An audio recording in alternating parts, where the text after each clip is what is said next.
ভাইপোকে বলে দেবেন, ওই অভিষেক ব্যানার্জিকে বলে দেবেন।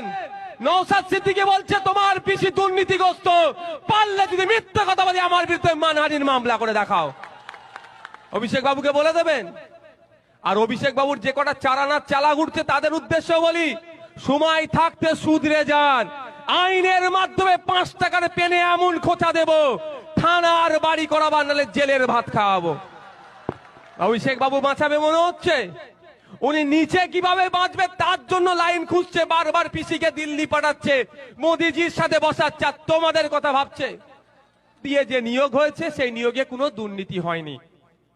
আজ 6 মাস 8 মাস হয়ে গেল, এখনো কিন্তু শুনতে পেলাম না যে মুখ্যমন্ত্রী এ বিষয়টা বলছেন যে তার দপ্তরে নিয়োগে কোনো দুর্নীতি হয়নি।